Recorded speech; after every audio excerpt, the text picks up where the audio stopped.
Halleluja. Kom ons eer God vir wie hy is vanoggend. Kom ons eer hom vir wie hy is.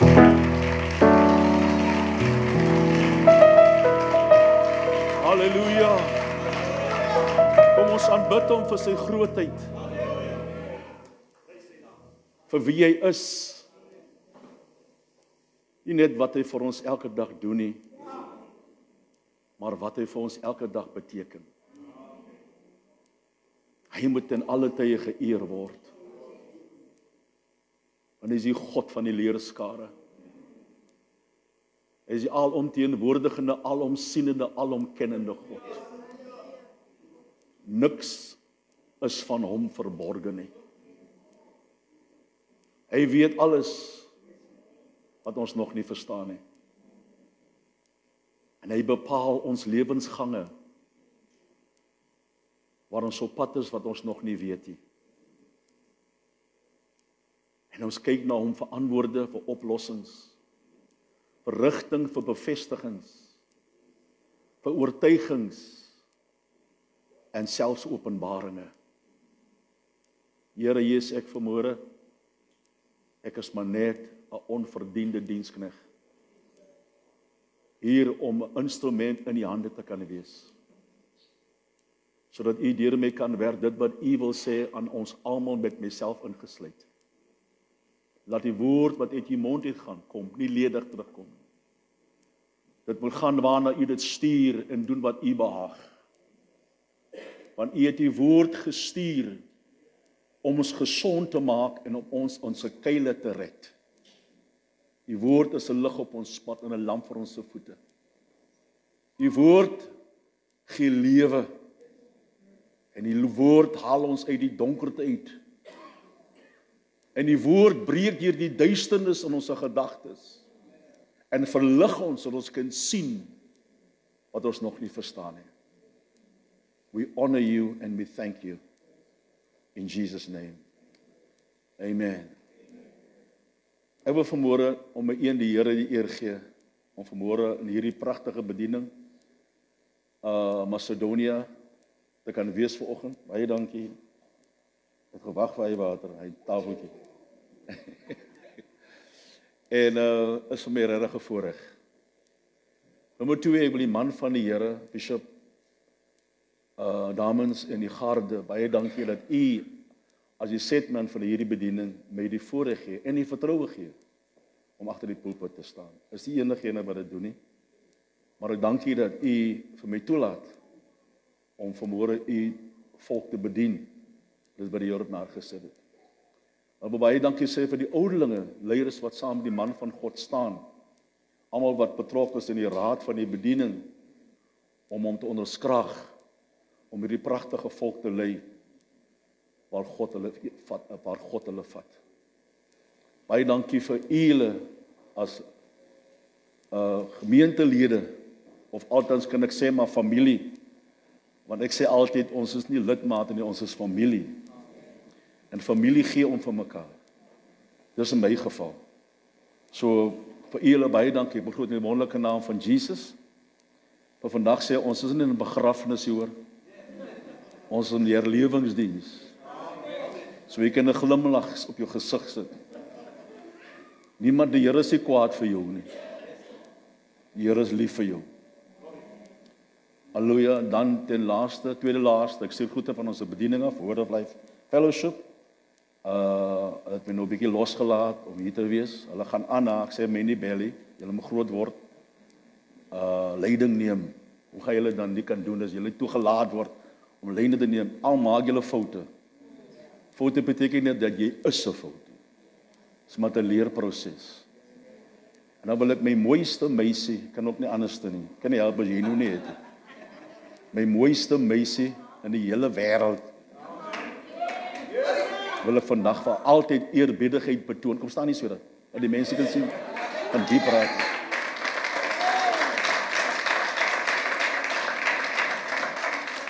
Nou sy is nie 'n bynaar, sy is 'n Kaapenaar. Jy weet mos Kaapse snoeke. Dis nou 'n Kaapse snoek hier hê. En dis nie 'n maar snoekie, is 'n stewige snoek. Ons is 47 jaar getroud. Ek ken haar 51 jaar, as 'n jong meisie. En sy is die moeder van my 3 pragtige kinders. Hierdie vrou maak my wie ek is. Hierdie dame maak my wie ek is. Ek kan die wêreld face met haar aan my kant. Ek doen dit net vir haar. I can face the world with my wife next to me. As sy my gesê het, ons gaan die ding deurgaan, al lyk dit moeilik, ons sal deurgaan. So, sy is die mooiste meisie in my lewe. Ons het nou die week 'n rusperiode gehad in Jeffreys Bay. Iemand my gebless met my verjaarsdag, hierdie week en Sondag, wat is Vadersdag en my verjaarsdag. En ek het hierdie week 71 jaar in geloof. 71 jaar. Halleluja.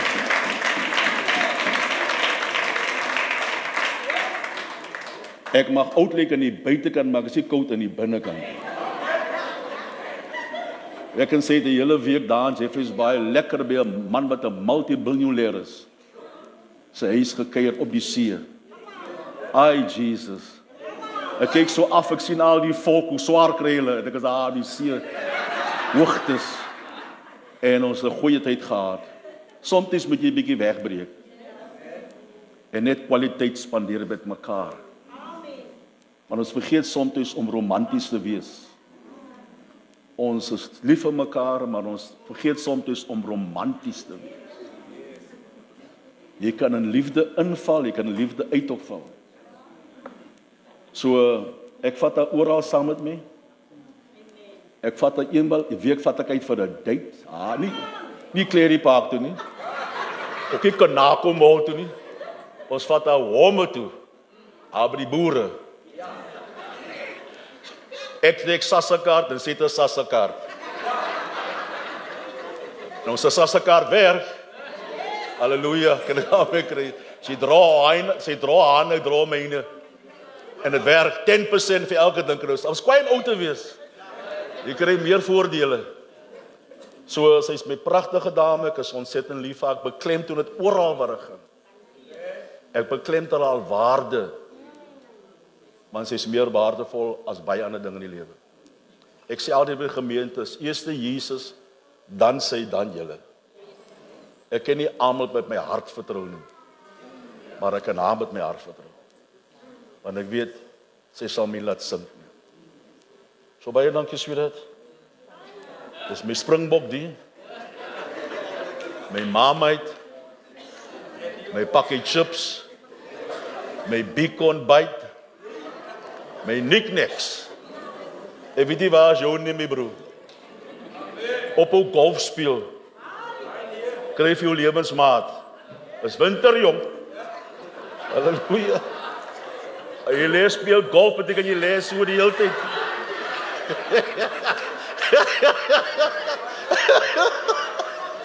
Jy lees so in golf speel, my broer. Hoe op golf speel? Gooi jou vis net hier, daar's goeie visse in die kerk. Halleluja. Jy moet net reg kyk. Sorg 'n meisie sorg jy 'n man kry wat sheld het. Meneer Mexican vat wat jy sheld het. Halleluja. Nou dierbare vriende, soos Apostel Bishop gesê het, ek is was onderwyser van beroep, net so agtergrondkennis gee. In 1996 toe roep die Here my voltyds, 94 voltyds in die bediening. En ek moes dit wat ek gedog het my lewenswerk prysgee vir die roeping. Op daai stadium het ek geweet waartoe gaan ek. Geen benul nie. Want God is nie detail as jy roep nie. Hy sê net roep jou noem jy man om vertrou waar jy jou vat. Anders dan gaan jy dit self maak werk. En so ek is plus minus 30 jaar nou voltyds vir die Here. Vertrou hom, hy kom deur vir ons. Hy is verantwoordelik om my te versorg, want hy het my geroep. Ek was al oral. Een van my grootste, een van hulle was in Oekraïne gewees, daar in Oekraïne bedien. Ek was in Amerika meer as eenmaal, Afrika regdeur beweeg, baie kerke bedien. Maar een van my grootste ervaring is toe ek in Israel was, so plus minus 25 jaar gelede, in Israel. Ek het die tyd verstaan waarom God toegelaat het son te gaan. Maar nou onlangs, toe maak die Here my bewus waarom hy toegelaat het dat ek Israel te gaan. Hy wou gehad ek moet sien wat die Bybel sê en verklaar alles wat daar staan 'n werklikheid is. En al die plekke wat Jesus geloop het, ek geloop, selfs die, wat ek nou gaan bedien. So ek is meer as oortuig dat die Bybel 'n lewendige boek is. Want alles wat hier staan, het ek gesien en ek het dit uitgeleef. Maar een van my grootste uitdagings is toe ek in die graf was. Daai Dinsdag het ek gehuil. In feite, by die tuin van Getsemane, ek was daar, ek was bewoe, want toe kom dit my terug, hoe jy mis geworstel het, daai donderdagnacht, voor 'n keuse wat hom gewag het, wat ons almal se lewens gaan beïnvloed. 'n Worsteling wat onbeskryflik is, wat ons as mens miskien nie in diepte verstaan nie, dat bloed het van sy voorkop afgeloop, as gevolg van die druk, en as gevolg van die benoudheid wat hy moes ervaar, vir wat vir hom voorwag. En toe sê hy, Vader, is daar nie 'n ander manier nie.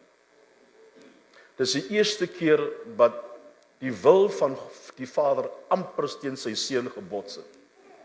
As hy meegegee het of gedwing was, dan was dit moord. Hy moes 'n kwaliteit besluit maak vir die keuse wat vir hom wag. Is daar nie 'n ander manier nie. Maar toe sien hy vir ons, worstel ons se sonde, hopeloos verlore, geen uitkomkans nie. En hy het geweet hoe die Vader oor ons voel.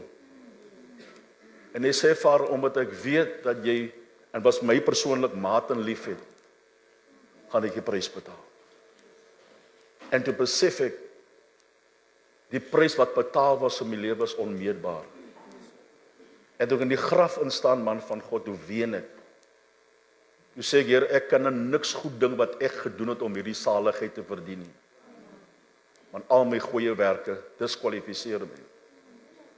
En die Here sê vir my, ek het gedoen vir jou omdat ek vir jou lief is. Op daai stadium sê ek, Here, daar's plus minus 7 biljoen mense. Hoe kan u vir my sê u is lief vir my? Asof ek die en na 7 biljoen mense. Die Here sê vir my daai dag by my nou in die graf. As ek vir jou sê ek is lief, is asof die 6.9 biljoen mense nie verstaan nie. Bestaan nie. Asof jy die enigste is. En hy sê vir my, al was jy die enigste een, ek sal nog steeds die prys betaal het. So groot is my liefde vir jou. En ek maak 'n kwaliteit besluit in die graf daai dag. Ek sê, Here, as u my die genade kans gee, gaan ek mense vertel dat jy 'n werklikheid is, dat jy opgestaan en dat jy lewe. En van daai dag, dis nog minstens meer 35 jaar. Ek het dit nooit opgehou tot vandag toe. Because ek het besef wat hy vir my gedoen het is onmeetbaar. En daarom kan ek vir u vandag sê oor die Bybel. Jy weet, as in 'n hof is, die magistraat ken nie die kwaaddoener of die skuldige persoon straf tensy hy nie getuienis is en bewys is. Want hy was nie op die toneel nie. Dis die magistraat. Hy moet getuienis kry en bewyse kry om die persoon wat skuldig is, skuldig te bevind en dan te bestraf. So dan moet bewys en getuienis wees. Nou Johannes 1 vers 8 sê, julle sal my getuies wees. In Jerusalem, Judea, Samaria en oor alle uithoeke van die wêreld. So ek is 'n getuienis as ek uitgaan, want ek het gesien, ek het ervaar en ek was in die plek. So niemand kan my anders te oortuig dat hierdie boek nie 'n werklikheid is. Daarom jy moet lief is vir hierdie boek.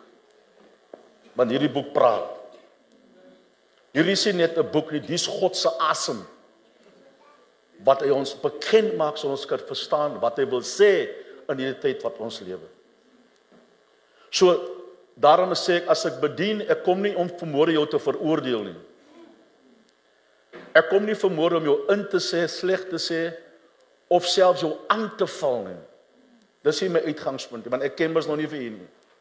Ek het nie hy reg om jou te veroordeel nie. God gee nie hy reg van my nie. Maar ek het die reg om met die waarheid te sê. Afhangende hoe jy daaroor regeer. Hulle sê die waarheid maak jou eers te kwaad, maar dan maak die waarheid jou vry.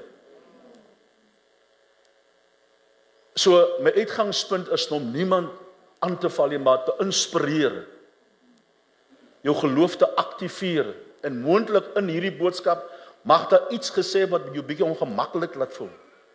Miskien is dit wat gesê dat in die boodskap nie vir jou bedoel nie, maar vir die persoon langs in jou.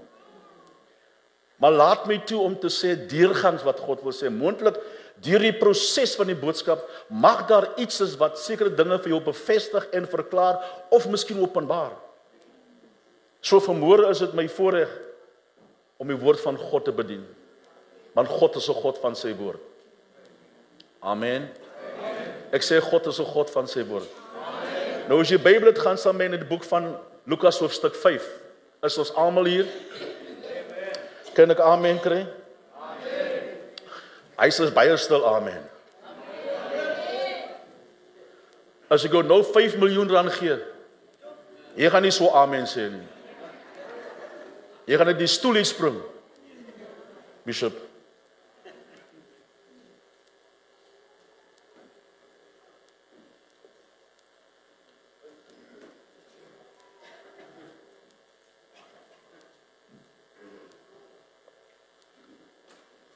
Kelmendeel se water probeer beter as 'n KD se water. Sê die persoon langs aan jou glimlag. Sê die persoon langs aan, ek hou van jou smile. Sê die persoon langs aan, jy is 'n mooi mens. Sê ek het nog nooit so mooi mens as jy gesien nie. Sê die persoon, jy is so mooi, ek kan dit nie hanteer nie, hoe jy mooi is. Sê die persoon, regtig jy is mooi. En kyk die persoon in die gesig en sê, regtig jy is mooi. Ek is eintlik jaloes hoe jy mooi is. Maar kyk die persoon in die gesig in die oë, sê vir die persoon, ek weet jy is mooi. En regtig jy is mooi. Maar vandag wil ek vir jou sê, ek is mooier as jy.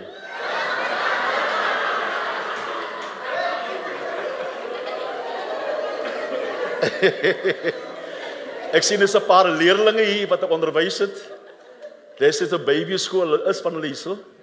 Hulle is amen, daar is hulle, amen, halleluja, die Here seën. Dierbaar is as jy Bybel het, gaan na die boek van Lukas hoofstuk 15. Voorskom hoofstuk 5. Vers 1 tot vers 11. Nommer 11 beteken oorgaan. Bybel sê toe hy die skare by hom aandring. Aandring beteken gedwing, as dit ware dringend. Hulle was dringend versoek gemaak om na die woord van God te luister. Ander woord Engels sê die pressed in. Gaan hy by die meer Genasaret staan. Hy sien toe twee skei of bootjies aan die kant van die meer lê, maar die vissers het van af weggegaan. Luister, en was besig om die nette uit te spoel. Toe klim in een van die bootjies wat aan Simon behoort, wat beteken lossand, en hy vra hom om 'n eentjie van die land af te vaar, weg te vaar, en hy gaan sit en die skare van die skei uitgeleer. En toe hy ophou met spreek, sê hy vir Simon, as 'n tipe van 'n vergoeding, vaar uit na die diep waters en laat jou nette sak om te vang. En kyk die reaksie van Simon. Hy sê, Here, ons het die hele nag deur hard gewerk en niks gevang. Maar hoor wat beklemtoon, hy sê, maar op u woord sal ek die net laat afsak. En hulle dit gedoen het hulle 'n groot menigte visse ingesluit en die net wou skeer. Daarop wink hy hulle vir hulle maats in die ander skei om hulle te kom help. En hulle het gekom en albei die skeide volgemaak. Luister, sodat hulle ampers gesink het. En toe Simon Petrus dit sien, kyk sy reaksie, val hy neer aan die knie van Jesus. En hy maak hierdie merkwaardige stelling en sê, gaan weg van my af. Nou sê hy wat hy is. Hy sê ek is 'n visserman nie. Hy sê ek is 'n sondaar. Want verbasendheid het hom aangegreep en almal wat by hom was oor die vangs van visse wat hulle gemaak het. En net so ook vir Jakobus en Johannes, die seuns van Zebedeus, wat Simon se maats was. En Jesus sê vir Simon hierdie woorde: moenie vrees nie. Van nou af gaan jy mense vang. Hoor wat sê vir 'n visserman wat die see wêreld ken. Hy sê van nou af gaan ek gaan nou jou assignment vir jou gee. Ek gaan vir jou opdrag gee. Van nou af gaan jy mense vang. En nadat die skei aan die land gebring het, het hulle alles verlaat. En die volgende woord is kragtig: en hom gevolg. Ek weet nie aan wie praat ek vanmôre nie. Ek weet nie vir wie is hierdie boodskap nie. Maar die Here wat ons dien is 'n God wat nog steeds verbasende dinge doen. Hy doen dinge wat ver bokant jou menslike verstand is. Hy doen dinge wat jou mond oop hang, dat jy's geskok as jy sien wat God in staat is om te kan doen. Hy doen die onmoontlik en maak dit moontlik. Hy doen dinge wat jou geweldig so tref en jy sê vir jouself, hoe is dit moontlik dat ek deur hierdie ding kom? Deur die hand van die Here. En daarom moet jy nooit God onderskat nie. Jy moet nooit God beperk nie. Hy is te groot om te verstaan met jou menslike kennis. Daar word beweer, jy sal die ewigheid vat om God te verstaan. Hy is te groot om te verstaan met jou menslike verstand, maar hy is maklik om te glo in geloof. Daarom is geloof so belangrik. Want jou geestesmens het 'n geweldige kapasiteit om meer te kry, ontvang van die Here. Daarom moet jy nooit tevrede wees met die min wat jy van God weet. Kan ek amen kry? Amen. Net sodra jy dink jy ken die Here, dan doen jy iets verbasend dat jy geskok is en sê ek ken hom nie. Toe het die volk gesê, kom ons vaar na die oorkant van die see, toe daar 'n storm op hulle toesak, nadat hulle 20.000 mense gevoed het, met 2 visse en 5 brode, hulle was geskok, 20.000 mense, met 2 visse en 5 brode, dis 'n miracle op sy eie. En net toe die skare hom ophef, om koning te maak, toe verdwyn hy, because hy het geweet, dit was nie sy tyd om sy posisie as koning in te neem, hy moes kruisig gaan. En die disciples, die storm op hulle toesak, toe raak hulle vreesbevang, hulle was nou opgewonde met die skare, toe die storm sien, toe raak hulle vreesagtig. Toe maak hulle hom wakker en hy bestraf die storm, en die storm het bedaar. Ander woorde, die storm het tot stilte gekom, en as baie mense wat net tot bedaring kom, hulle kom nie tot bekering nie. Hulle koel net af.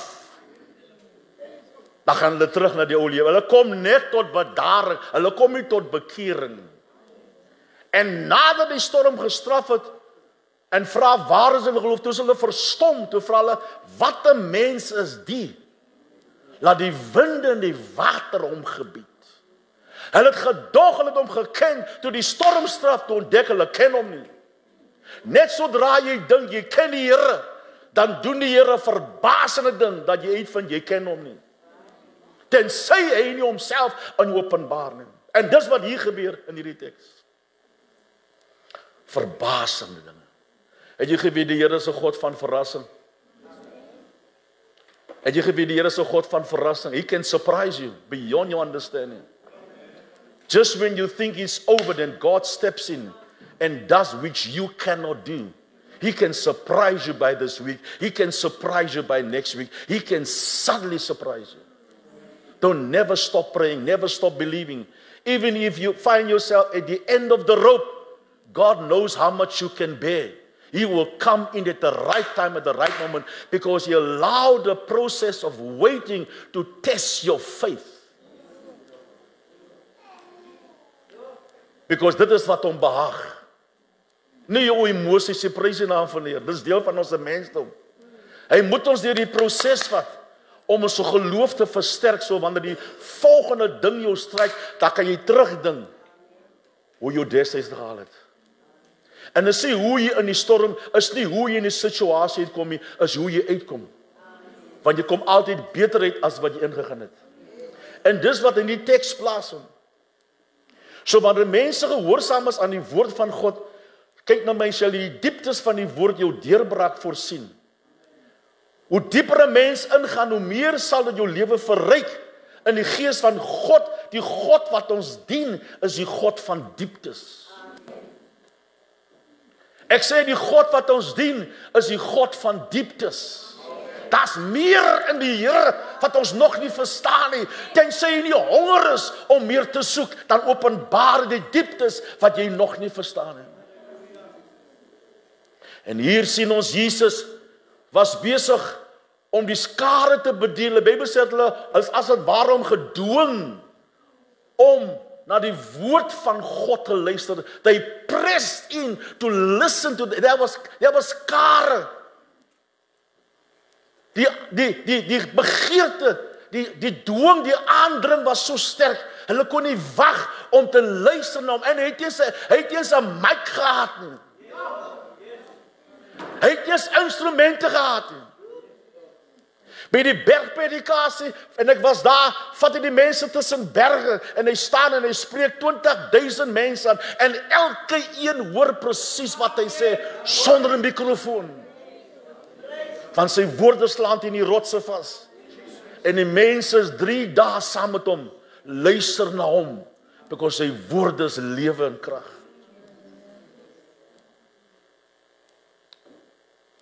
En die Bybel sê, en die mense geluister na die woord.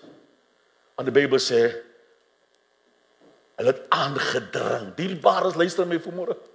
Is daar 'n ding is wat ek glo, dat jy moet 'n begeerte hê om te luister na God se woord. Daar's baie mense wat nie tyd maak en te luister na God se woord nie. Want God se woord bepaal wie God is. Soms raak ons te besig met ons eie belange en ons vergeet om kwaliteit te maak na God se woord. Daarom kom ons diens op 'n Sondag om na die woord van God te luister. Ek sê altyd in my gemeente, as jy die huis van die Here wegbly op 'n Sondag, dan minag jy die woord van God. Want die man van God berei die woord van God, en soms as jy nie daar is nie, is daar 'n woord wat hy spesifieke Sondag op pad is om vir jou deurbraak te gee, maar nou is jy nie haar nie. En hy woord mag nie weer kom nie. Daarom bly ek nooit in die huis van die Here nie. Because that Sunday might be the Sunday morning that God will give through His servant of this house a word that will change my situation. That's what the devil will do, everything to rob you from the word. Because he knows if he can rob you from the word, he can rob you from your future. Amen. Want God se woord verryk ons, bring lewe, versterk ons geloof, veral dierbares in die dispensasie van die tyd wat ons vandag lewe. Dinge gaan erger word. Maar daarom moet ons aan die woord van God luister, sodat ons kan iets vashou om ons deur die omstandighede wat ons in hierdie dispensasie ervaar. En daarom my teks, my titel van my boodskap, Haleluja uit vers 5, waar Jesus vir Petrus hierdie opdrag gee. Hy sê, vaar uit na die diepte waters en laat julle nette sak om te vang. Dis die opdrag. So die eerste stelling wat ek maak, dierbares, terwyl die Here die woord bedien het, was daar visse manne wat op daar was, maar hulle het 'n eentjie wegbeweeg, besig, Bishop, om nette uit te spoel. Hulle is besig met dit wat vir hulle belangrik is, om hulle gereed te kry vir die volgende visvangs.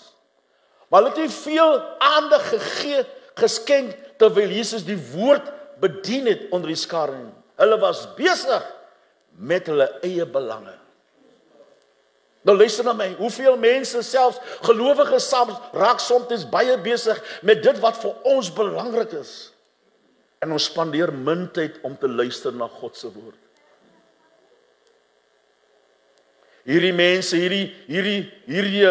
hierdie visvangers het nie ag geslaan aan wat die Here sê nie. Hulle was besig om hulle nette uit te spoel. Hulle word genoem nette uitspoelers. Ek sê nette uitspoelers. Het jy geweet, jy kry mense wat hulle op jou lewenspad, wat hulle nette op jou wil uitspoel. Hulle spoel al hulle probleme op jou uit. Hulle spoel al hulle klagtes op jou uit. Hulle spoel al hulle vuil dinge op jou uit. Ek ken daai mense wat al goed op jou wil uitspoel. Ek noem hulle nette spoelers. En soms word jy besmet met hulle negatiewe, neerhalige gesindheid. Hulle bly kla. Hulle bly murmureer. Niks werk nie. Halleluja. Hulle voel net moeg. Weet ek nie waarom is hulle moeg nie.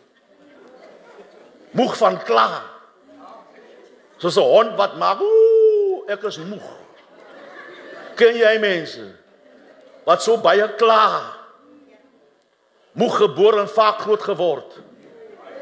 Hulle bly net klagtes op die pastoor sit en op die leier sit en jy voel wat moeg die way hulle al hulle klagtes op jou en my sit. Hulle spoel al hulle ou dinge, hulle ou stories, hulle ou goed te spoel op jou uit en jy's te nice om dit te aanvaar want jy wil nie nee sê nie.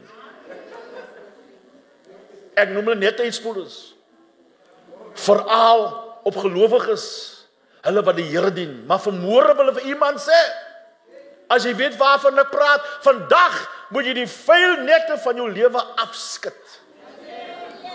Jy kan nie met laasjaar se dinge loop hierdie jaar nie. Jy kan nie met gister se probleme inloop. Gister is dood, môre is 'n nuwe dag. Elke dag wat jy opstaan is 'n nuwe dag. Vergeet van gister se gemme en Kentucky chickens. Ons hou vas aan goede wat nie werk nie. En mense, jou lewe stagneer because mense spoel hulle vuil nette op jou lewe uit en nou voel jy onnet. En God sê vanmôre vir jou sê, skud daai dinge van jou lewe af. Van die Here wat ons dien, doen nuwe dinge elke dag. Ek sê die Here wat ons dien, doen nuwe dinge. Elke dag as ek opstaan is 'n nuwe dag. My eerste afspraak in die oggend is met die Here. My eerste afspraak in die oggend is met die Here. Here, wat is jou plan vir hierdie dag? Gister is dood. This is the day that the Lord has made. Dis my eerste afspraak in die oggend, voor ek my queen soen. Okay, sy is tweede. That's why it's important to wake up and make your first appointment for every new day for the Lord, because you've got no clue what God can do for you that day. Hy kan jou verras en hy doen nuwe dinge. Jy moet vandag vir iemand sê, die woord van God reinig ons en die woord van God maak ons skoon. Is dit waar? Kan ek amen kry? Die woord is 'n lamp vir my voete en 'n lig vir my pad. Daarom het ek elke dag die woord van God nodig, because die Here sê, mens sal nie van brood alleen leef nie, maar van elke woord wat die mond van God kom. En jy het die vermoë om my woord te spreek en omstandighede te verander. Elke plek wat jy loop, loop jy met die teenwoordigheid van die Here, en die woord wat in jou is, kan iemand nodig het. Want die woord wat uit God se mond uitkom, met dieselfde krag as jou mond uitkom, afhangende hoe jy dit gebruik. Die Bybel sê, nadat Jesus klaar met mense gespreek het, sê vir die disippels, vaar uit na die diep waters en laat julle nette sak. So my boodskap vanoggend is, vaar uit na die dieptes van God en laat jou nette sak vir 'n groter vangs. Kan ek amen sê? Ek weet nie aan wie praat nie. Maar God sê vanmôre, dis tyd vir ek en u om te vaar na die dieptes. Dit was die opdrag. Wat beteken dit? Dit beteken die vis is, luister na my, die vis is nie in vlak waters nie, maar in diep waters. Dit beteken ook jou seëninge is nie in die vlak waters nie, maar in die diep waters. Die seëninge van God word nie gevind in vlak waters van geloof nie. Daar is nog steeds baie gelowiges wat net in die vlak water staan, van hulle hou van vlak water geloof van God, want hulle geloof is oppervlakkig. Kan ek amen kry? Hulle bly net by die vlak water. Sy praat nie van u nie, praat van die mense aan die ander kant. En baie is bang om dieper te gaan, daarom is hulle geloof vlak waters geloof. Hulle bly by die gewoonte, die familiêre, en miskien die vergemaklikheid so. Het jy geweet, gelukkige mense lyk nie beweeg nie.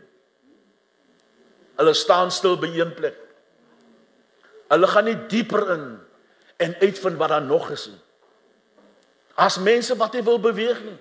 Ek sê nie die kerk los nie. As mense wat nie beweeg nie, hulle is vasgevang in 'n vergemaklikheidszone, comfortable zone, en daarom moet God 'n skudding kry in jou lewe, because jy moet jou beweging kry, because as meer vir jou waar jou pad is. Ek sê daar's meer vir jou waar jy pad is. Ek staan vandag, ek is nou 40 plus jaar dien ek die Here. As ek terugkyk waar ek begin het, waar ek nou is, kan ek sê, Here, dankie. Ek is nie meer daar wat ek was nie. Daar's meer, my broer. Ek sê daar's meer, my suster. Daar's meer, my sien. Moenie die vyand jou stagneer en jou beroof van die meer nie, because die Here wat ons dien, hy is die God van meer as genoeg. Hy kan meer doen as wat jy verwag. Hy kan jou dieper vat as wat jy glo, maar jy moet uitkom uit die vlak water geloof, because jou geloof stagneer.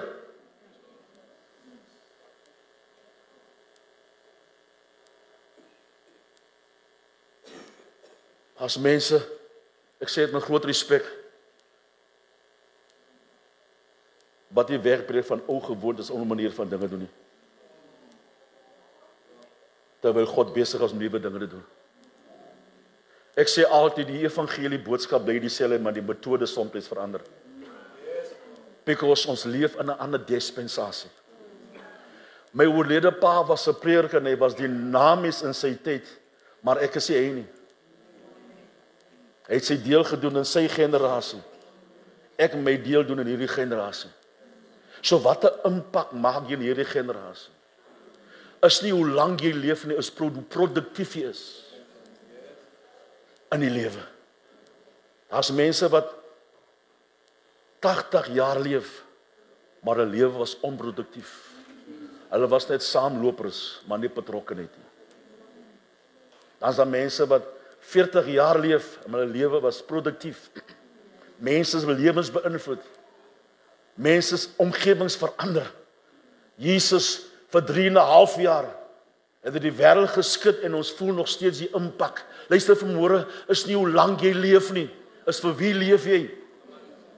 En wat 'n impak maak jy in hierdie dispensasie waar ek en jy bevind? Ek sê altyd, Bishop, ek weet nie hoe lank gaan ek leef nie, maar ek weet vir wie leef ek.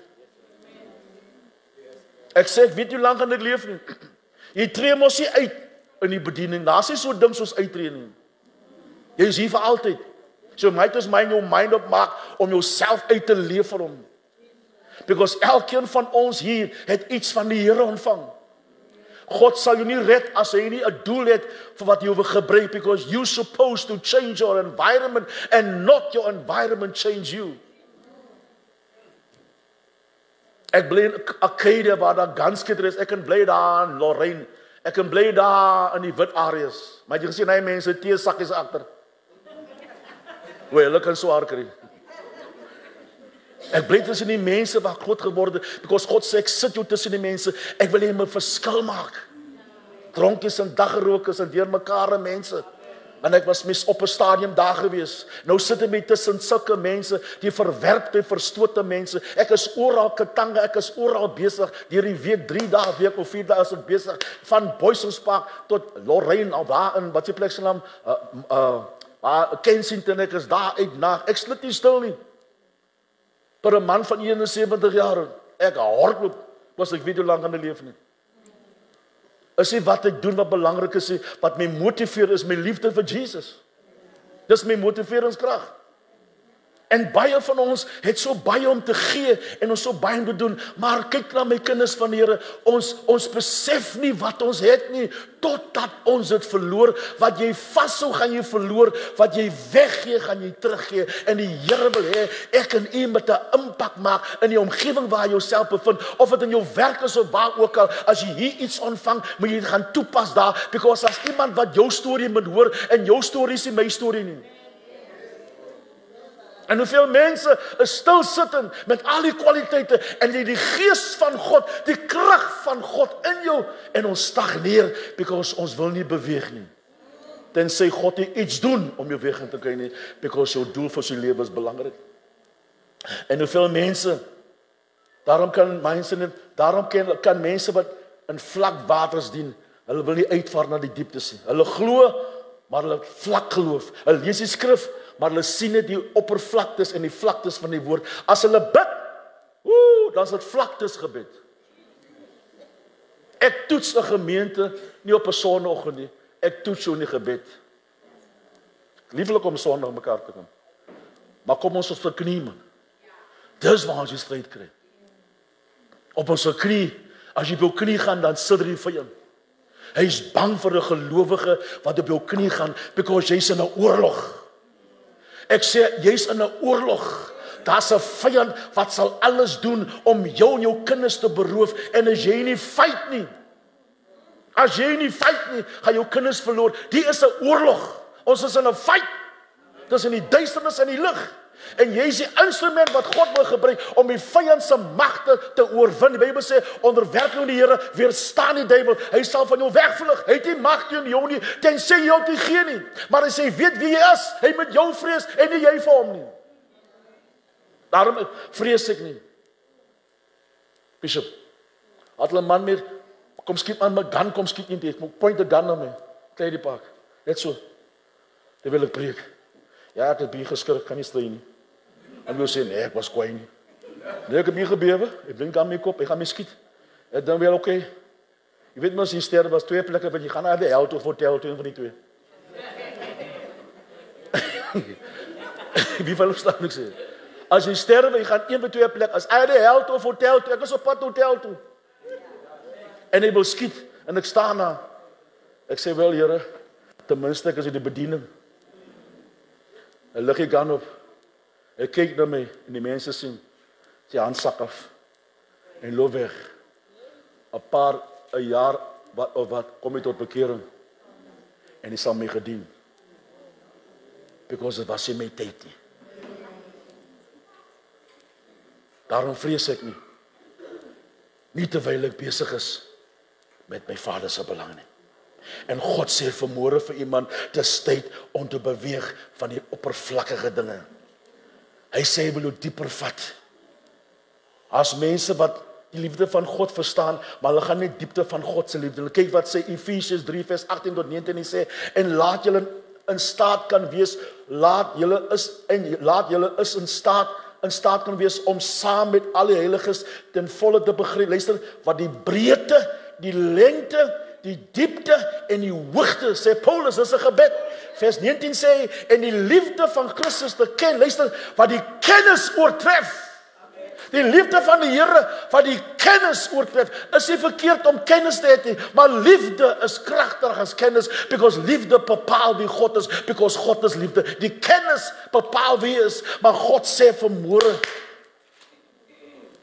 die liefde moet die kennis oortref, sodat jy kan vervul, sodat julle kan vervul word tot alle volheid van God. Mense, die diepte, die hoogte, die lengte en die breedte van God te ken. Hoeveel gelowiges begeer die dieptes en die hoogtes van God? Moenie vir my sê, jy weet net genoeg nie. Moenie my sê, jy weet genoeg nie. Hy is jou grootste fout. Dan stagneer God. Hy soek dieptes. Hy wil hê bediening, ons moet nie dieptes ingaan. Amen. Kyk wat sê Psalm 42 vers 8, hy sê, dieptes roep na dieptes, soos die vloed roep na die vloed by die gedruis van die waterstrome. So God roep na dieptes. Daar's dieptes in jou wat nog nie gevul is nie, en God roep jou uit jou dieptes uit, because hy wil die dieptes in jou wil openbaar. Daarom sê, jou geesmense kapasiteit kan meer vat, as wat jou siel vat, as jy dit oopmaak. Jou geloof het nie perke nie, afhangend hoe jy dit sien, hoe die God gebruik. So don't limit God. Please don't limit him. You will just, actually if you limit him, you will rob him from what he still wants to reveal to you, even as an individual person. Kyk na my. As dinge van God wat ek nog nie verstaan, die man van die Here. En tensy dit opmaak op die regte tyd, die God sal nie alles opmaak met jou nie, tensy jy nie gereed is om dit te ontvang nie. En as hy iets opmaak met jou suster, en hy gee 'n woord vir jou, daar so baie dieptes in daai woord, dit kan jou besig hou vir 'n paar maande.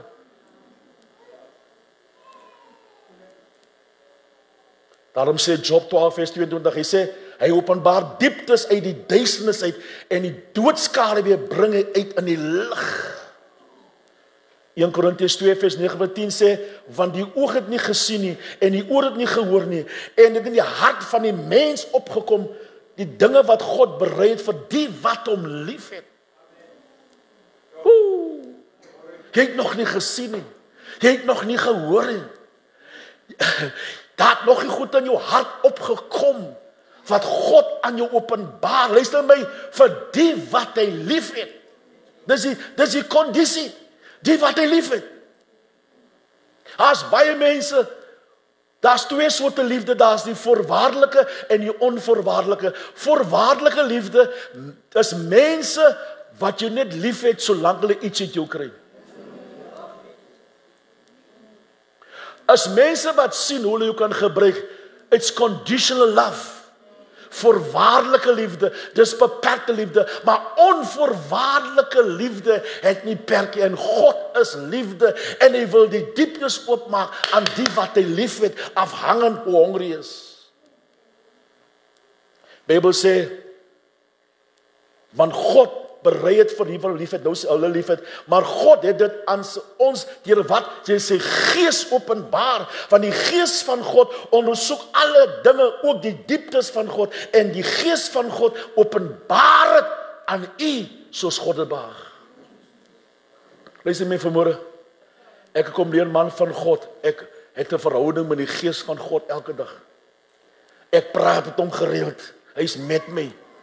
Hy is die gees van berading, die gees van antwoord, die gees van oplossing. Hy is jou companion. Hy is elke dag met jou. Hy openbaar die diep dinge van God, because hy ondersoek die diep dinge van God, en hy openbaar dit aan die wat God wil, afhangend van jou hongerte en jou smag na die dieptes. Anders dan gaan jy uitverloor wat God nog vir jou bekend maak. So diepte roep na dieptes. Daarom moet, ek noem het vanoggend, God openbaar aan die wat hom lief het, en hy maak het aan bekend. Dierbares, kyk na my, ek het kom leer, Bishop, ek het kom leer in die laaste paar dae van my lewe, om kwaliteit tyd met die Here te spandeer, as om dinge te doen wat nie baie beteken nie. God soek daai kwaliteit met jou.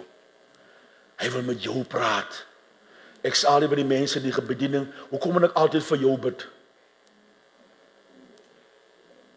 Asof jy 'n weeskind is. Jy kan mos self met die Here praat. Wat raak ons stil, ek lyk die stilheid. Ons skree, ons verstaan hy. Maar ek lyk die stilheid. Baie mense dreineer die man van God of die vrou van God om alles vir jou te bid, asof jy nie toegang tot God het nie. En nou beroof jy die man van God vir die kwaliteit wat hy moet hê om by God te hoor, om ons te lei. Daarom moet ons ruimte maak vir hom. Because hy moet van God hoor om ons te vat, waar God wil hê ons moet gaan, en dieselfde tyd soos ons vat, so moet ons groei. Amen. So as sê ek altyd, hoekom moet ek vir jou bid? Jy kan mos self met die Here praat, want die Here wil jou stem hoor. Jy kan mos hom sê wat jy deurgaan. Ek gaan hom nie kan sê as jy dit sê nie. Ek gaan dit nie kan sê soos presies jy sê. So, jy's 'n kind van God, jy het toegang tot God die Vader. Jy het die vermoë en die geleentheid om met hom praat oor wat jou pla. En maar nou los jy dit op jou pastoor, nou slaap hy kan nie slaap nie, because al sy probleme, jou probleme is op hom. So jy, kyk na my. Praat met die Here man. Som jou af. Dis wat ek doen. 3 in die oggend staan ek op. Aanspandeer ek daai ure wat, because ek weet nie wat hy dag mee voorhou nie. Soms dan voel jy by toilet toe gaan. As jy die Here staan op. Eintlik hy toilet toe gaan, ons tyd te spandeer met hom. Because hy praat in die aand wanneer jy slaap, wanneer jy's rustig, dan wil hy iets aan jou openbaar, because jy het geen benul wat 'n gevaar daai dag vir jou wag nie. En hy moet bewus maak van wat moontlik op jou sal toesak, en daarom moet ek kwaliteit tyd spandeer met hom, because die saak is nie met mense doen nie, die saak is tussen ek en hy, dat ek kan hoor wat hy wil sê, en die dieptes wat ek nie verstaan nie, sodat ek kan implementeer waar ek op pad is. Luister my vanmôre, dit is net genoeg om 'n Sondag in die kerk te wees, die prys die naam van die Here. Is meer as dit. Is nie wat ek hier doen nie, is wat ek na die kerk doen.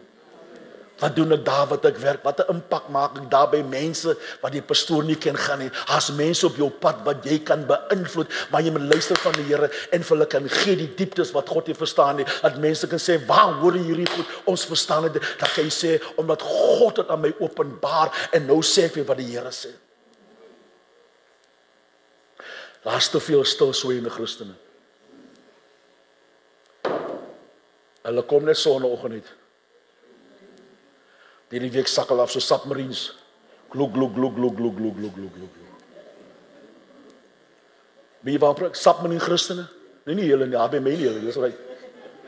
Hulle kom net sonnaoggend. Ja, ons prys die Here, dankie man vir die Here, pragtig. Maar na dit, dan gaan jy uit, dan face jy duiwels. By jou werk, by jou huis. Goeie wat jy moet face. En as jy nie verhouding met die Here het, en die Gees van God jou lei nie, kan die vyand jou stryk op jou pad sit en jou beroof van die woord wat jy vanoggend mondelik gehoor het. Because die duiwel se aanval is die woord. As hy die woord kan steel wat jy elke Sondag hoor, beroof hy jou van die beloftes wat opgesluit is in daai woord. En daarom is dit belangrik vir jou en my om daai tyd met hom te spandeer, because God soek jou aandag. Hy soek nie jou geld nie, hy soek nie jou rykdom nie, hy soek nie jou huis nie, hy soek nie jou pragt en praal nie. Wat kan ek vir die Here gee wat hy klaar het? Maar wat hy soek tyd saam met jou. Dat jy kan hoor, dat hy die dieptes aan jou openbaar, dat ek en jy uit die vlak geloof uitkom. So hy sê, vaar in dieptes. Amen. Hoekom sê ek so? Die opdrag is, vaar in dieptes. Hoekom sê ek so? Luister, vaar in die dieptes beteken, van jou seëninge is in die diep waters. As jy die seëninge van God wil hê, moet jy wegbeweeg van die vlaktes en die oppervlakkige dinge en lering. Jy sal met uitvaar na die dieptes en wegbeweeg van dinge wat jou afbeweer, beroof, afwykings. En jy weet die duiwel is 'n powerful distraction. Hy is 'n afwyker. Hy sal jou vinnig van koers af werk, kom jy eens agter nie. Daarom moet die Gees van God elke dag vra my te lei. Because hy het afwykings. He's got distractions to make you lose sight of what God has given you. Amen. So hy sê, vaar in die dieptes. So jy die wil van God kan inpas. Luister my vanmôre, hulle sê daar is God se toelaatbare wil en daar's God se perfekte wil. God se toelaatbare wil is dit wat hy toelaat, maar nie goedkeur nie. Soos die verlore seun. Pa laat hom gaan, maar was hy die pa se hart nie. Toe hy terugkom, toe ontdek hy die pa se hart wat hy nie geweet het nie.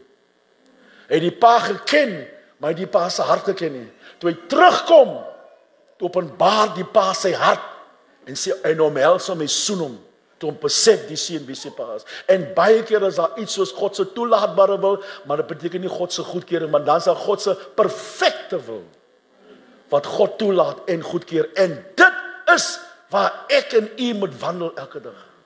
Kan ek amen kry? Is 'n amen vanmôre? You need to find what is the God's will for every day, not just on a Sunday, with all respect, because every day God wants to lead you in His perfect will, and God's will pay God's bill.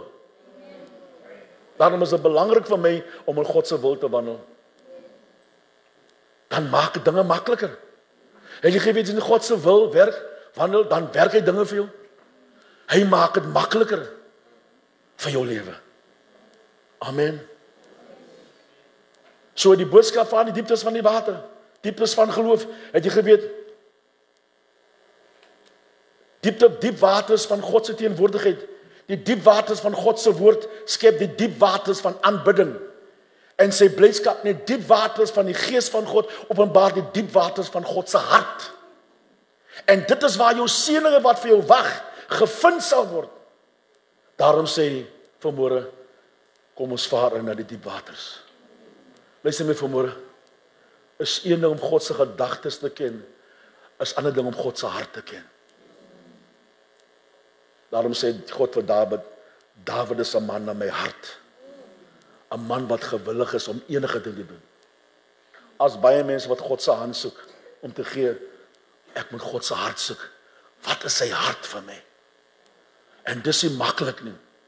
Wanneer jy dit verstaan, wat God se hart is vir jou, kyk na my, en God se hart is vir die mense aan buitekant, dan gaan jy nooit ophou mense vertel nie. Johannes 3 vers 16 sê, so lief het God die wêreld, nie die Christen nie. Hy het die wêreld lief, sy hart is vir die wêreld. En daarom moet ek sy hart verstaan, vir waar ek op pad is. Iemand moet my storie hoor. Jy moet sy hart verstaan, en dan gaan jy ontdek, wie is vir jou persoonlik, en dan openbaar hy jou die verborgene dinge wat ander mense nie verstaan nie, en dit aktiveer jou geloof, dit verryk jou, dit versterk jou. Jy het nie veel geld nodig, jy dank die Here, maar jy het 'n belofte van God nodig, en as jy belofte kry, daai belofte aktiveer jou geloof, dan doen jy dinge wat jy nie kan doen nie, because die Bybel sê, ons wandel nie aanskouing nie, we walk by faith and not by sight. Toe ek voltyds gaan, 1994, Bishop, toe verloor ek alles, my huis verloor. Ek het eers, ek het dog gaan goed gaan. Toe ek voltyds gaan, toe breek die hel los. Verloor my huis, my pension, ek het eens pension gekry, ek het R40,000, vir 18 jaar onderwys, en ek moes hoof gewees op babyskool. Ek moes hoof gewees het. En die Here sê, dis vir jou. En ek sê, Here, maar, ek is wat my vrou en my kinders, Here sê, wat van my opdrag? Ek sê, Here, ek het 'n familie, Here sê, wat van my woord? En ek loop met my werk uit. Junie maar, ek en my vrou, en my kinders, ek weet nie waar toe gaan ons. Here sê, in 'n stap, ek gee my beloftes natuurlik. En ek skuld die bank R184,000, NBS bank, daai jaar, baie geld daai, vir arm swart man so ek. Ek sê, baie geld daai vir 'n swart man so ek. Hulle sê, mos, black don't crack. Jy gesien? R184,000 se skuld is oor my kop, plus rente, en die prokureurs bedreig my, die bank bedreig my, ek het nie geld, ek gaan Amerika toe, kom terug, dit was November, ek het nie 'n sent nie, al wat ek het, is God se woord, en die belofte wat hy my gegee het, om my geroep het. En die Here sê, my lospie gaan Jeffreys Bay toe, en ons trek Jeffreys Bay toe, ek ken niemand na nie, kom in Jeffreys Bay, die skuld hang oor my kop. Die bank bedreig my. My vrou, jy weet ons is vrouens, as dinge moeilik gaan. En nou, jy wil my gevat het, maar kyk waar is ons nou. Toe my ma se huis was, toe gaan alles goed, nou dat sy om jou is, kyk, alles gaan verkeerd. En my vrou, hy het nie best wel 'n bietjie jong, maar sy verstaan het nou. Kinders sê, daddy, waar toe gaan ons? Jy is so hof gewees, daddy, kyk waar, jy vat ons ergens, maar ons weet nie waar ons gaan. Ek sê vir hulle manne, ek sê my vrou, die Here het my gepraat, maar hoe kan die Here met jou praat? En in die meantime, ons het 'n huis nodig. Ek sê, ek verstaan ook nie die goed nie. I'm just obedient. Kom in Jeffreys Bay vir 'n tyd, bly ons daar. En die Here, ek vra Here, wat maak in Jeffreys Bay? Here sê, begin beweeg. Ek sê, Here, my skuld, Here sê, beweeg. En ek hou my eerste diens in Loerie, met my eie geld. Ken niemand aan. Toe ek haar besig gesê, die Here vir my, haal jou gedagte van die probleem af, jy is in ongeloof. Hou jou besig met my opdrag. En toe ek die opdrag uitvoer, toe kry ek 'n brief van die bank af. So 2 weke na die skuld is afgeskryf. Kan jy sien? Hy was maar die begin. Ek het hulle stories vertel. En guess wat sê my vrou na die? Die Here is goed. Ken jy vrouens? Ken jy vrouens? Sê sy, die Here is goed. Ek sê, jy sê, nou die Here is goed. Maar 2 weke dag toe sê, waar toe gaan dit? Sy sê, die Here is goed. Ek kyk uit op die los maar. En Bishop, hierdie vrou, vir 8 jaar het sy met ons gedra. Sy het in P gewerk by Espen. Elke dag moes sy op en af ry om kos op die tafel te sit terwyl ek in die veld was. Tema kom ek met niks huis toe nie. Want ek vra nooit geld nie. Veldtogte, Loerie, oral gehou. Ek kom ek met niks huis toe nie.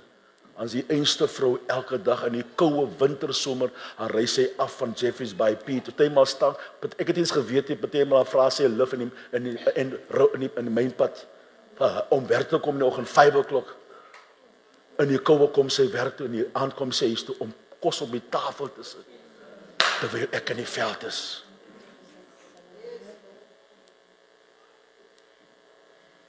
You'll never understand the price what one's pay until you hear how God has brought him through.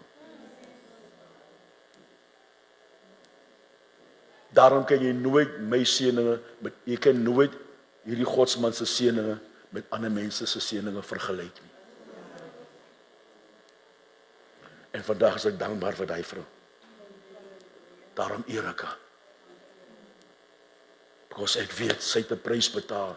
En sy terugkyk vandag waar ons is en waar getravel oor in die wêreld, dan sê ek dank die Here ek het ja gesê 30,5 jaar terug toe God my roep. En is iemand hier in die bediening wat God roepinge wil lewe, maar jy twyfel. Maar jy vertrou hom nie. En daarom is ek hier vanmôre om vir te sê dit is tyd dat jy moet uitstaan en God vertrou. Het jy geweet jou seëninge wag vir jou as jy invaar in die diepte. Spreuke 10:6 sê seëninge is daar op die hoof van die regverdiges. Spreuke 10:22 luister wat sê hierso, die seën van die Here dit maak ryk en moeitevolle arbeid voeg daar niks by nie. Ek vat hy skrif, hy's persoonlik. Die seën, nie die geld, nie die rykdom nie. Die seëninge van die Here maak ryk en moeitevolle arbeid voeg dit nie by nie. En dan sê Deuteronomie 28:2 vir iemand vanmôre, hy sê al die seëninge sal jou oorkom en jou inhaal as jy luister na die woord van die Here. Ek weet nie saam wie praat ek vanoggend nie. Ek herhaal, al die seëninge sal oor jou kom en jou kom inhaal as jy luister na die woord van God. En God sê vir iemand, dis tyd om dieper te vaar. Bybel sê, hy sê vir Simon, gooi jou net uit en sak dit om te vang. Net praat van jou geloof. Hy sê, gooi dit uit. Hy sê, gooi dit, ander woorde, kinders van jou geloof en vir jou werk. Gooi dit uit. Na dieper dinge toe. Because son geloof kan jy nie God behaag nie. God kyk nie na jou geld, en al respek sê, God kyk na jou geloof. Gooi dit uit. Jy het geen benul wat dit terugbring na jou nie. Daarom as jy iemand seën, jy kyk na my, ek en jy is nie gered om jouself te verheerlik in die seën nie. jy's geseën om ander mense te seën. Kan ek weer sê? Ek het onlangs geleer, because partymal ons die seëninge van onsself, is nie die seëninge wat belangrik maak, is hoe hanteer jy die seëning. Baie mense soek die seëninge van die Here, maar hoe hanteer jy die seëninge? Jy kan dit verloor, dit kan jou agterna stagneer, maar as jy dit weggee, en jy is 'n seën van iemand anders, dan kom dit terug na jou. Veelvoudig. You can't keep the blessings for yourself. God blesses you so that you can be a blessing for others that don't know Jesus. Evangelisasie is soos iemand wat brood ontvang het, wat 'n bedelaar was, en jy gee vir 'n ander bedelaar wat dit het.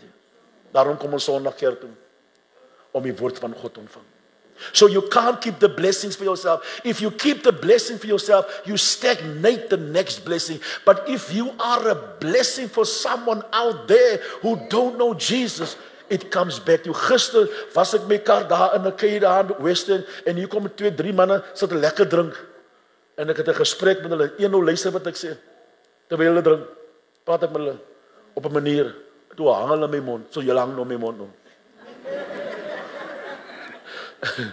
En hy een man sê, man van God, wat jy vandag sê, ek het my cap aan en specs aan, lekker gelyk. Dit is soos nou gelyk, ek het bietjie stil verraak nou, maar okay. Ek sê, hy is van die Here. Halleluja, maar aan die straat is 'n ander mens. Ek pas aan by die ons, ek my cap aan, my tekkies aan, en sê, maar dis 'n jong pastoor, ja, jy moet aanpas by die mense om te vang vir Jesus. Ek kan mos nie met 'n soet daar gaan staan, aangetang mense, die man lyk my so dominee en vlas om, nee, as jy moet aanpasbaar is, volgens die geleentheid. As jy nie aanpasbaar is, gaan jy nie kan beïnvloed nie. Van ons is te styf. Jy wil eens glimlag die hoe jy styf is. Ek weet nie vir wie jy kwaad nie, maar jy is elke dag net kwaad. Meneer my kyk nie, so styf soos 'n visstok wat nie lei net nie. Styf soos ek weet nie, hey, Jesus was nie styf nie, man. Het jy gesien, Jesus het nie gedraf nie. Hy was in beheer. Elke plek wat hy geloop het, het hy die area beïnvloed. Sê die persoon langs hom, los jou stywe dinge.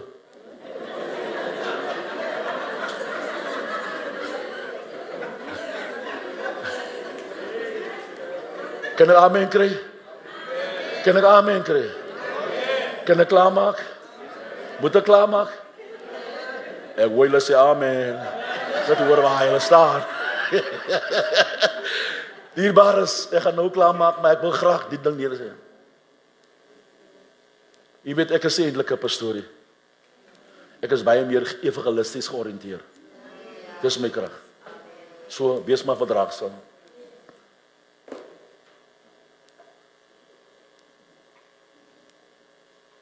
Die Bybel sê, hy sê, gooi het uit na die dieptes.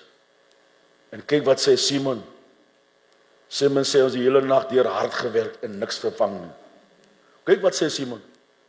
Hy sê, die Here sê, gaan dieper. Hy sê, Simon se reaksie sê, Here, ons die hele nag hard gewerk en niks gevang nie. Hoeveel mense werk hard en probeer met hulle menslike vermoëns die werk van God doen en kry geen resultate nie. Because hulle het nie 'n woord gekry nie. Hulle het nie ware geloof nie. Daarom is hulle onproduktief. Hulle is self-effort en selfkrag. En soms probeer ons om te hard te werk om Here te dien in plaas van om dieper te glo. En niks verkeerd vir God te werk nie. Maar God wil hê men hard werk nie. Almal wat bemoeid en belasting, ek gaan vir jou nie geld, ek gaan vir jou rus gee. As jy rus, dan werk God. As jy rus, dan werk God. As jy werk, dan rus God. So laat God werk en laat jy rus. Daarom is ek rustig. Ek werk rustig. Ek is uit die hele week, maar ek is rustig. Want ek werk in sy rus. Ek doen mos nie die werk, hy doen die werk deur my. So hoef jy hard te werk nie, maar jy kan dieper glo. Kan ek amen kry? Halleluja. God verwag nie dat ons moet altyd hard werk nie, maar hy verwag dat ons moet dieper aan hom glo, because God se geloof in jou lewe bekragtig jou, en die genade van God gee vir jou die nodige uithou vermoë, en die gees van God wat in jou is, bekragtig jou om die werk te doen sonder jou menslike vermoëns. Wie van hulle verstaan wat ek sê? Daarom kan ek op hierdie ouderdom nog steeds hardloop. Because ek rus in die volmaakte werk wat Christus bekom het, en omdat hy rus aan die regterhand van die Vader, werk ek deur die oorwinning wat hy bekom het vir ons. Daarom kan ons sê ons is meer as oorwinnaars, because hy rus, hy byt nie sy nale en senuweeagtig hoeveel gaan deurkom. Nee, hy rus. Hy het klaar die werk gedoen, en nou leef ons in die oorwinningswerk wat hy van ons doen. Daarom vrees die duiwel vir jou. En nou stres jou. Verloor haar op jou kop onnodig. Wat pla jou? Jy kan nie slaap nie, jy worry hoe goed wat eens gaan plaasvind. Het jy geweet, is nog nie Kersfees, daar's mense wat al worry nou vir Kersfees en Kersfees en tonge wat nou al is.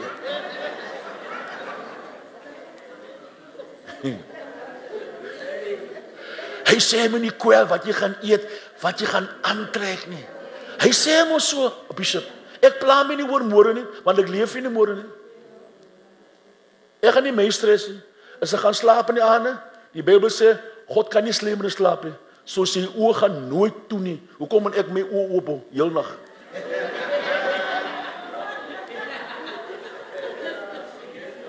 Gaan slaap my suster. Want in die nag mag die Here iets in jou gedagtes losmaak. As jy môreoggend verstaan jy sien hy worries nie aan nie, het God al voorsiening gemaak. So ek gaan slaap. Ek gaan slaap. Ek worry nie môre nie, want ek leef nie môre nie. As ek môreoggend opstaan, dan weet die Here klaar deurgekom. Wie verstaan wat ek sê? Amen kry. Nou kan jy nie slaap, jy stres. Nou vat jy pille. Jy is eers by die kliniek.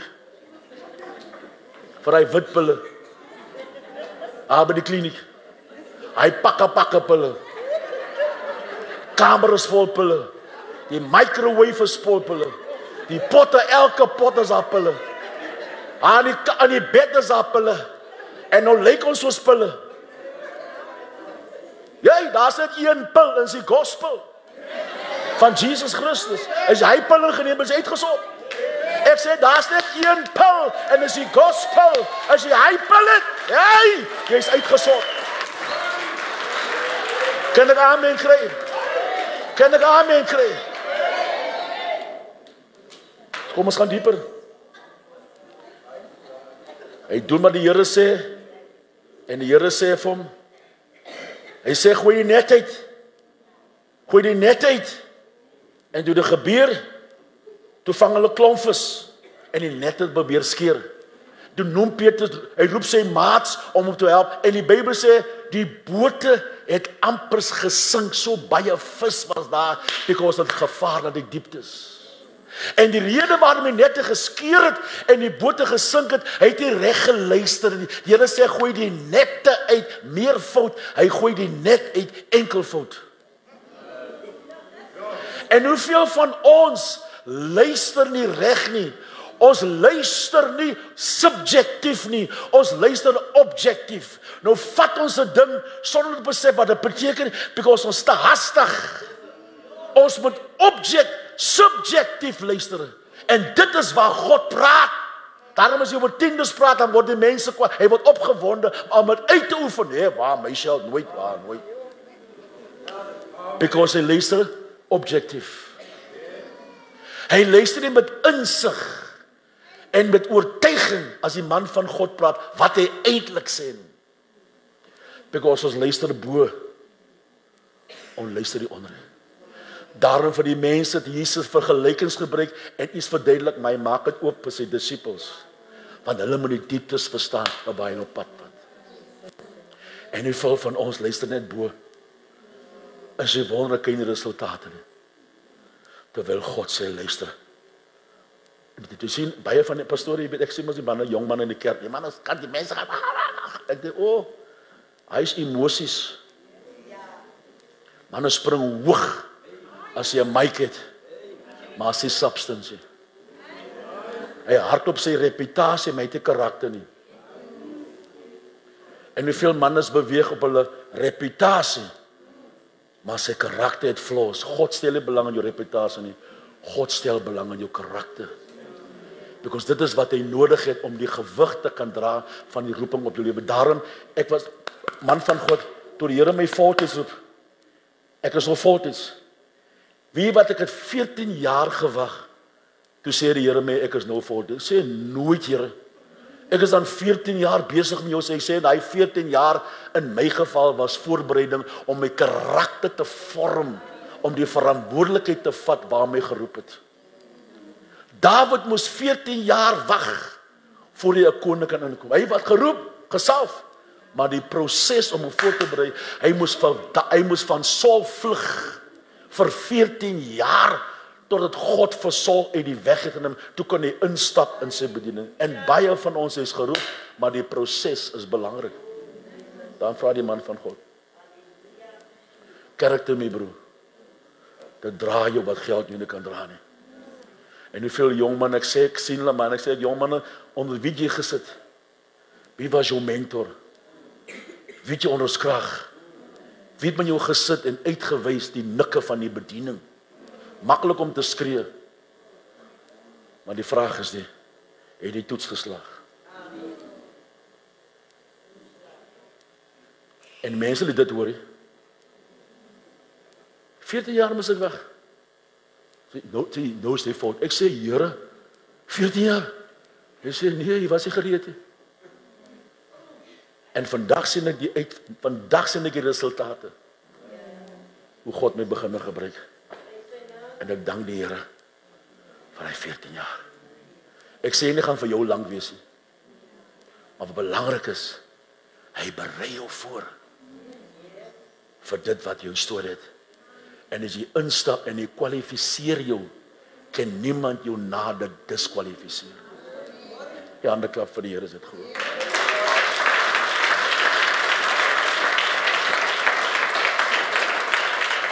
Die vissers vol, die mind nie net skeer by jou kom. Hulle was ongehoorsaam. Hulle hoor nie wat hy sê, en hy sê nette, en hulle hoor net. Het jy geweet, gedeeltelike gehoorsaamheid is dieselfde soos ongehoorsaamheid? Kan ek weer sê, gedeeltelike gehoorsaamheid is dieselfde soos ongehoorsaamheid.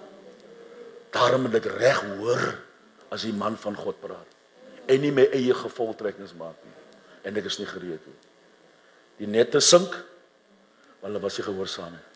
Maar tog het hulle vis gekry. God het sy woord vervul.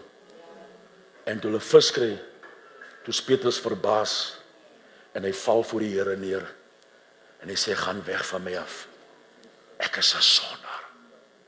Want hy gesê, Here, ons het die hele nag gewerk, maar op u woord. Hy sê, op u woord gaan ek doen wat jy sê, en toe hy doen wat God sê, toe is die resultate fenomenaal. 2 skeide was vol vis. Ons God doen wat hy nie kan doen nie. Daar sekere dinge wat jy nie kan doen sonder God nie, man. Ek herhaal vanmôre, my broer en my suster, daar sekere dinge wat jy nie kan doen sonder God nie. En as die Here deurkom vir jou mamma en jy het hom vertrou en hy gee vir jou openbaring woord vir jou situasie, dan doen hy meer ver bo aan jou verwagting en jy's verstom. That's why I need the revelation word. Daarom hoor, kyk net my, daar's 'n verskil tussen die logiese woord en die openbare. I need a revelation. Dis hoekom ek sê, spandeer tyd met die Here. Here, praat met my, gee my 'n woord vir my situasie, waar ek nou is, ek weet hoe gaan ek daar uitkom nie, ek weet hoe gaan opgelos, but I need a word. En as jy Bybel lees, en God maak 'n woord aan jou bekend, en jy regeer op wat hy sê, dan doen hy wat hy beloof, en dan sien jy die wonderwerke ver bo aan jou verwagting. Is daar iemand wat verstaan wat ek sê? En die Here sê vir Petrus, moet nie bang wees nie. Vandag gaan jy mense vang. En God het gesien, Peter verstaan gesag en woord. Het jy geweet, kinders van die Here, elkeen van julle is verantwoordelik. Elkeen van ons is op 'n sending. Amen. Kan amen kry? Lyk my die mense verstaan my. Die mense verstaan my nie. Die mense sê hard amen. Die mense verlang om amen te sê.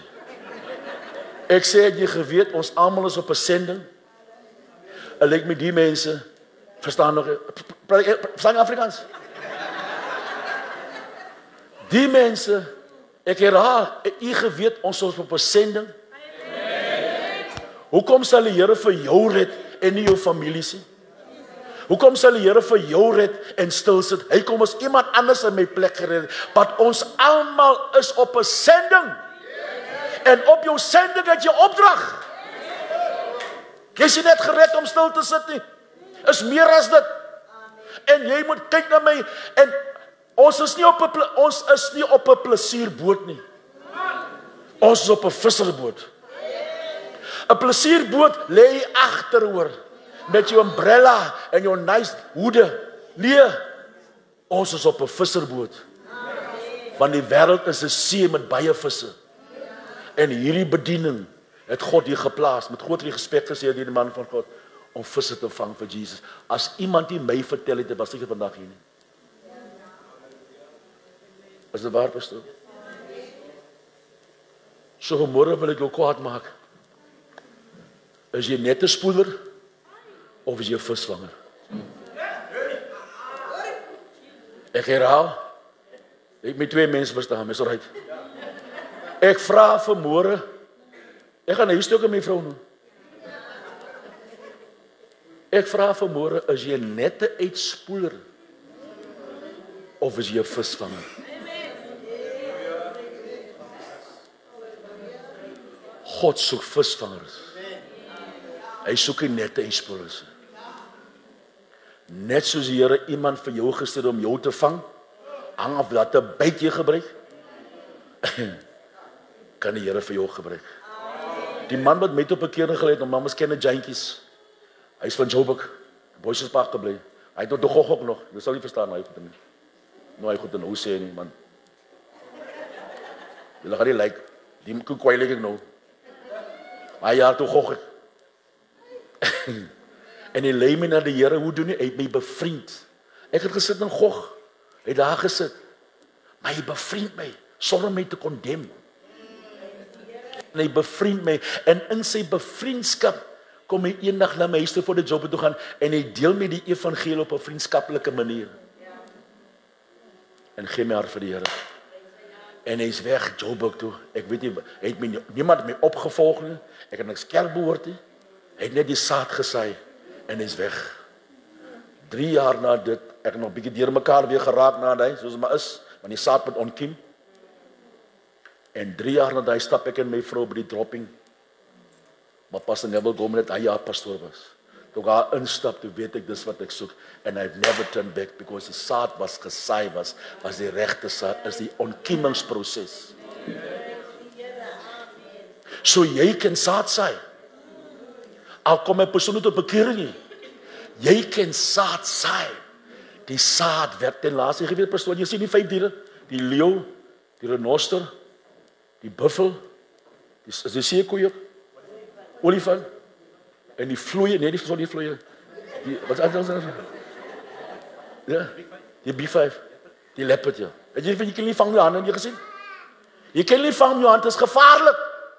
Hulle skiet hy goed met 'n verdowingsmiddel. Hy gaan hy pyl in, hy hol. Hy buffel hol.